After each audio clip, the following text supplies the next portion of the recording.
Tapat, matatag at maaasahan balitang tama at totoo lamang dito sa Pilipinas Network. Magandang araw sa ating mga kababayan sa Pilipinas at sa buong mundo. Huwag kalimutang pusuan ang video, sumubaybay at pindutin ang patingaw upang lagi kayong updated sa balita. Simulan na natin. Isang matinding tensyon at marahas na kaguluhan ang muling sumiklab sa buong West Bank matapos ang isang madugong engkwentro sa nayon ng Tal. Sa ulat na natanggap natin, isang residente ang matapang na bumaril sa isang armadong Israeli settler matapos maagaw ang baril nito habang sumasalakay sa kanilang komunidad. Ang insidenteng ito ay nagbunsod ng malawakang operasyon ng militar ng Israel at marahas na pagganti ng mga settler sa mga karatig bayan. Mabilis na rumesponde ang pamahalaan ng Israel sa pamumuno ni Prime Minister Benjamin Netanyahu na nangakong paiigtingin ang mga operasyong militar laban sa tinatawag nilang pugad ng terorismo. Kasabay nito, idineklara ni Defense Minister Israel Katz na ang pagpapalawak ng mga outposts at settlement ng Israel sa West Bank ay itinuturing na ngayong isang estratehiko at napakahalagang aspeto ng kanilang pambansang seguridad. Ngunit sa likod ng mga pahayag na ito tungkol sa seguridad, lumilitaw ang isang mas malalim at sistematikong plano. Ayon sa mga eksperto at pagsusuri sa kasaysayan ng rehiyon, ang mga operasyong militar at pagtatayo ng mga settlement ay hindi lamang simpleng reaksyon sa mga nagaganap na gulo. Ito ay bahagi ng isang malawakan at matagal ng binalak na estratehiya ng kolonisasyon upang unti-unting agawin ang lupain ng mga Palestinian. Sa nakalipas na 5 taon, unti-unting naglaho ang pagkakaiba sa pagitan ng mga sundalong Israeli at ng mga karaniwang settlers sa West Bank. Kung dati ay may malinaw na dibisyon, ngayon, ang tanging pinagkaiba na lamang ay ang uniforme at kadena ng utos ng mga sundalo, habang ang mga settler na nakasuot ng jeans ay malayang nakapagpapaputok ng baril laban sa mga sibilyan nang walang anumang pananagutan sa batas. Ang ugnayang ito ay tinatawag na settler-soldier sequence o ang sunod-sunod na proseso ng pananakop. Sa ilalim ng estratehiyang ito, ang bawat panig ay may kani-kanyang gampanin. Una, hihinain ng militar ng Israel ang mga komunidad ng Palestinian sa pamamagitan ng mararahas na pagsalakay, pagsira sa mga infrastruktura at pag-aresto o pagpatay sa mga residente upang tuluyang maparalisa ang kanilang kakayahang lumaban.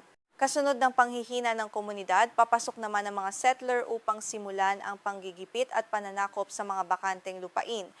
Sa huling bahagi ng proseso, gagamitin ng pamahalaan ng Israel ang kanilang mga administratibong batas upang gawing legal ang pagkontrol sa bagong teritoryo. Ang ganitong sistema ay paulit-ulit na ginagamit upang tuluyang baguhin ang heograpiya at demografiya ng buong West Bank pabor sa Israel. Isang malinaw na halimbawa nito ang nangyari sa lungsod ng Jenin at sa refugee camp doon. Matapos ilunsad ng militar ng Israel ang mapaminsalang Operation Iron Wall noong taong 2025, mabilis na sumunod ang pagpasok ng mga settler. Sa kasalukuyan, 3 bagong settlement ang itinatayo malapit sa lungsod, habang may mga katulad ding proyekto na nagaganap sa kalapit na rehiyon ng Tulkarem. Hindi lamang nagbibigay ng proteksyon ng pamahalaan at militar ng Israel sa mga settler, kundi pinoprotektahan din ng mga settler ang mga sundalo. Sa loob ng maraming taon, ang mga sundalong nasasangkot sa pang-aabuso, pananakit at pagpatay sa mga Palestinian ay madalas na napapawalang sala sa tulong ng malakas na lobbying at suporta mula sa mga makapangyarihang grupo ng mga settler sa loob ng gobyerno ng Israel. Ito ang dahilan kung bakit ang pagtukoy sa karahasan sa West Bank bilang settler violence ay hindi nagpapakita ng buong katotohanan. Ang terminong ito ay nagpapahiwatig lamang ng hiwalay na kaguluhan o kawalan ng batas na nasa labas ng kontrol ng gobyerno. Sa katunayan, ito ay isang organisado, pinondohan at protektadong estratehiya ng kolonisasyon sa mga teritoryong ilegal na sinakop ng puwersa ng Israel. Para sa mga mamamayang Palestinian, ang karahasang ito ay hindi na bago kundi isang permanenteng estado ng kolonyal na terorismo. Sa nakalipas na dekada, bawat taon ay nagtatala ng mga bagong records sa pagpapalawak ng mga settlement, pag-agaw ng mga lupain, at pagtaas ng bilang ng mga nasasawi. Ang bawat pagsira sa mga pananim tulad ng mga punong olibo ay bahagi ng unti-unting pagpapatalsik sa kanila mula sa kanilang sariling bayan. Sa kasalukuyan, ng takot ay naging bahagi na ng pang-araw-araw na buhay ng mga Palestinian. Sila ay napalilibutan ng mga checkpoint at pader at tila pinabayaan na ng buong mundo. Maraming buntis na kababaihan ang nakararanas ng pagkalaglag ng sanggol habang naiipit sa mga checkpoint ng militar. Ang mga paaralan naman ay madalas na pinapaputukan ng tear gas ng hukbong sandatahan na nagdudulot ng matinding trauma sa mga bata. Ang mga bata ay madalas na hindi nakararating sa kanilang mga paaralan dahil sa pananambang at pag-atake ng mga settlers sa kanilang mga bus. Habang unti-unting ninanakaw ang kanilang mga lupain, ang katawan at dignidad ng mga Palestinian ay ginagamit ng mga settler bilang kasangkapan upang ipakita ang kanilang dominasyon. Ang mga kwento ng pagpapalayas, torture at pampublikong kahihiyan ay naging karaniwan na lamang. Ito ang dahilan kung bakit nagpasya si Farooq Ramadan, isang residente ng Tal, na labanan ang sumasalakay na settlers sa pamamagitan ng pag-agaw sa armas nito. Ang sandaling iyon ay naging napakahalaga dahil ipinakita nito na ang mga Palestinian ay may kakayahan pa ring lumaban sa kabila ng matinding pang-aapi. Ang galit ng Israel ay hindi lamang dahil sa pagkamatay ng kanilang mamamayan, kundi dahil din sa pagkabigo ng kanilang dominasyon.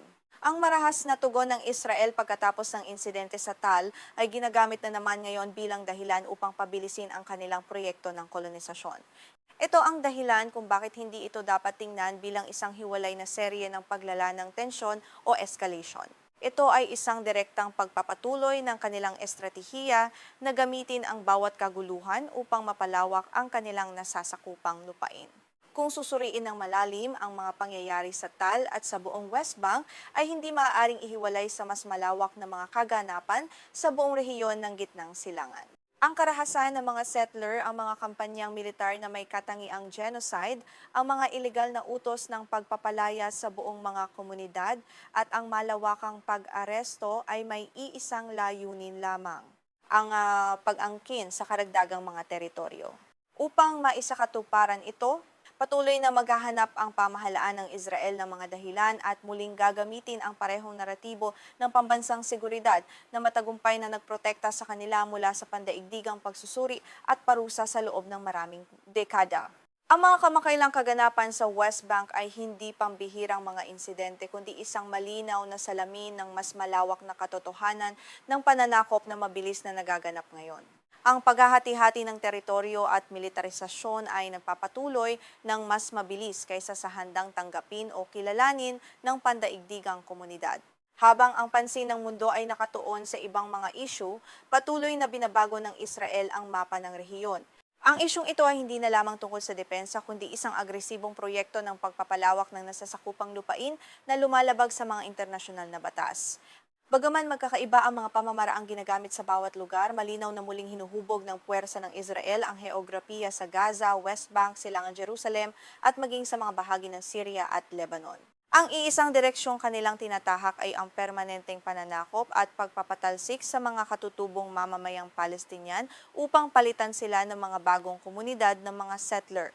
May panahon noon na ang pagpapalawak ng teritoryo ng Israel sa West Bank ay itinuturing na isang seryosong babala para sa buong mundo. Ngunit sa kasalukuyan, ito ay naging isang malupit na katotohanang lumalampas pa sa mga sinasakop na teritoryo ng Palestine. Sa kabila nito, patuloy pa ring inilalarawan ng maraming bansa at media ang sitwasyon bilang isang simpleng issue ng pambansang seguridad ng Israel. Bilang pagtatapos, mahalagang maunawaan na ang nagaganap sa West Bank ay hindi isang serye ng mga hiwalay na insidente ng karahasan, kundi isang planadong kolonisasyon sa ilalim ng pagtutulungan ng militar at mga settler. Hanggat patuloy na tinatanggap ng mundo ang naratibo ng seguridad ng Israel, patuloy na liliit ang espasyo para sa kapayapaan at kaligtasan ng mga mamamayang Palestinian sa kanilang sariling lupain. Isang napakalaking kaguluhan ang sumiklab sa sinakop na West Bank kung saan ang mga residenteng Israeli sa tulong ng militar ay nagsagawa ng mararahas sa pag-atake laban sa mga Palestino at nagdulot ng malaking pinsala. Sinunog nila ang hindi bababa sa 2 moske at dinakip ang dose-dose ng mamamayan ilang araw matapos mapatay ang 4 na Palestino. Patuloy na nagiging kritikal ang sitwasyon at nagdudulot ng matinding pangamba sa buong rehiyon. Nagsimula ang matinding karahasan sa bayan ng Tal, malapit sa Nablus, matapos barilin at mapatay ng mga puwersang Israeli ang 4 na Palestino habang nagaganap ang isang agresibong pagsalakay ng mga armadong settler sa kanilang lupain. 2 Israeli rin ang kumpirmadong nasawi sa gitna ng matinding kumprontasyong ito na naging mitsa ng mas malawak at mas marahas na ganting salakay na lumalaganap ngayon sa buong West Bank. Ayon sa mga lokal na saksi, halos 30 settler ang pumasok sa bayan ng Tal, nakatabi ng iligal na pamayan ng Israeli sa Havat Gilad. Tinangka nilang pasukin ang dalawang bahay na nagbunga ng marahas na pagtatanggol mula sa mga lokal na residente. Sa kumalat na video, makikita ang isang lalaking Palestino na inagaw ang baril ng isang settler at binaril ito bago siya tuluyang pinatay ng mga dumating na sundalo. Kasunod ng biglaang pagkamatay ng dalawang Israeli, agad na nagpadala ang militar ng karagdagang mga tropa sa buong teritoryo. Nangako si Punong Ministro Benjamin Netanyahu na ipaghihiganti ang mga namatay at sinabing handa ang militar na kumilos ng mas malawak laban sa mga kuta ng mga terorista. Inatasan niya ang mga sundalo na pasukin ang mga nayon, maghanap ng mga armas at magsagawa ng malawakang pag-aresto sa mga pinaghihinalaan doon. Mismong si Abdelazim Wadi, ang pinuno ng Konseho sa Nayon ng Kusra, ang nagkumpirma na sinunog ng mga settler ang isang moske madaling araw noong linggo. Hindi lamang pagsunog ang ginawa ng mga ito, kundi nag-iwan din ang mga umatake ng mga slogan sa wikang Hebreo sa mga dingding ng moske. Kabilang sa mga nakasulat ang mga salitang ganti ng mga Judyo kasama ang pangalan ng isa sa mga Israeli na napatay malapit sa bayan ng Tal. Ibinahagi rin ni Wadi na ang Kusra ay patuloy na nakararanas ng paulit-ulit na pag-atake mula pa noong 2011, ngunit lalo pang lumala ang karahasan mula nang magsimula ang digmaan sa Gaza. Dahil sa kawalan ng proteksyon, napipilitang manatiling handa sa lahat ng oras ang mga residente upang mapangalagaan ang kanilang kaligtasan, habang tila nagbubulag-bulagan ang mga awtoridad sa matitinding pinsalang dulot ng mga pag-atake. Hindi lamang ang Kusra ang naging target ng ganitong uri ng pag-atake.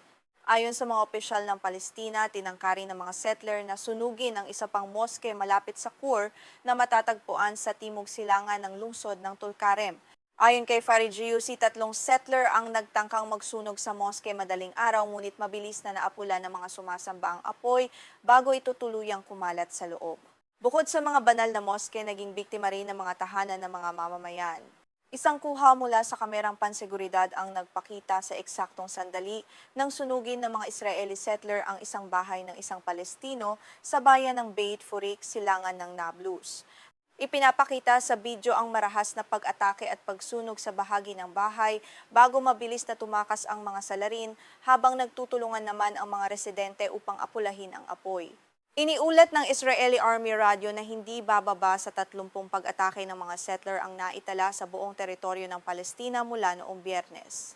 Ang bilang na ito ay nagpapakita ng isang nakababahalang takbo ng organisadong karahasan na tila hindi pinipigilan ng mga puwersang pansiguridad ng Israel. Nananatiling walang kalaban-laban ng mga residenteng Palestino sa harap ng mga pagsalakay na ito laban sa kanilang mga ari-arian. Sa pangkalahatang ulat naman, tumaas ng 63% ang mga pag-atake ng mga settler sa unang kalahati ng 2026 ayon sa datos ng seguridad ng Israeli Army Radio. Hindi bababa sa 660 insidente ang naitala kumpara sa 405 noong huling kalahati ng 2025. Inilarawan ng radyo ang nagdaang katapusan ng linggo bilang isang pambihirang pagdagsa ng mga krimeng nasyonalista. Mula noong Oktubre 2023, hindi bababa sa 1,185 Palestino na ang napatay sa sinakop na West Bank, kabilang ang 250 bata. Patuloy na ipinakikita ng mga bilang na ito ang mabigat na epekto ng sigalot sa mga inosenteng sibilyan, partikular na sa mga kabataang walang kinalaman sa labanan ngunit nagiging pangunahing biktima ng patuloy na militarisasyon. Sa kabuuan, para sa 2026 pa lamang, mayroon nang hindi bababa sa 87 Palestino ang napatay sa teritoryo, kung saan 21 sa kanila ang direktang pinatay ng mga settler. Ang lumalaking bilang ng mga pagpatay na isinasagawa ng mga sibilyang settler ay nagpapakita ng isang mapanganib na kalakaran kung saan tila kumikilos ang mga mamamayang Israeli ng walang takot sa batas o kaparusahan. Detalyadong inilarawan ng korespondente ng Al Jazeera na si Noor Ode na nag-uulat mula sa West Bank ang matinding takot na nararanasan ng mga mamamayan. Sinabi niya na walang nakatulog sa mga Palestino noong nakaraang gabi. Ang mga tao ay nasa ilalim ng mahigpit na lockdown, nakahiwalay at walang kakayahang tumawag sa mga bumbero o humingi ng anumang uri ng tulong at proteksyon mula sa labas. Muli ring binigyang diin ni Ode na walang maaasahang tulong ang mga Palestino mula sa lokal na pulisya at lalo na mula sa hukbong Israeli na madalas pang sumasama at nagbabantay sa mga settler habang isinasagawa ang kanilang mga pag-atake. Dahil dito, kailangang manatiling gising buong gabi ang mga residente upang bantayan ang kanilang mga tahanan laban sa mga panununog at protektahan ang kanilang mga pamilya. Kasabay ng mga marahas na pag-atake, iniulat ng Palestinian Prisoner Society na nagsasagawa rin ng militar ng Israel ng malawakang pag-aresto. Kabilang sa mga dinakip ang mga dating bilanggong Palestino na pinalaya na noon. Nakatuon ang mga pag-arestong ito sa rehiyon ng Nablus, kung saan patuloy na naglulunsad ang hukbong Israeli ng mga operasyon at pumapasok sa mga kabahayan ng walang kaukulang legal na proseso. Partikular sa maliit na bayan ng Tal, kasalukuyang nagaganap ang malawakang pagsalakay at mararahas na interogasyon ayon sa mga grupong nagbabantay sa karapatang pantao. Nagbabahay-bahay ang mga puwersang Israeli, sinisira ang mga gamit at tinatakot ang mga pamilya sa ngalan ng paghahanap sa mga suspek na sangkot sa naganap na engkwentro. Lalo lamang pinalalala ng ganitong mga aksyon ang galit at takot ng mga lokal na mamamayan. Umabot na sa humigit kumulang 80 katao ang kabuuang bilang ng mga naaresto sa bayan ng Tal mula noong Biyernes.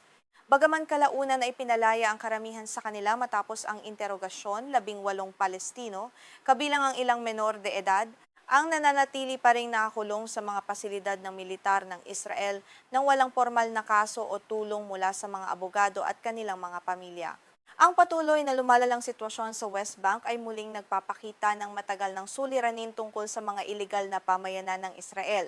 Ang pamayanan ng Havat Gilad tulad ng marami pang iba ay itinuturing na iligal sa ilalim ng pandaigdigang batas, ngunit patuloy itong pinoprotektahan at pinalalawak ng pamahalaang Israeli. Ang suportang ito mula sa Estado ay nagbibigay ng lakas ng loob sa mga settler na agawin ng mga lupain. Muling nagbabala ang mga analista na ang patuloy na kawalan ng aksyon mula sa pandaigdigang komunidad ay maaaring magbunga ng mas malawak na digmaan sa buong rehiyon ng Gitnang Silangan.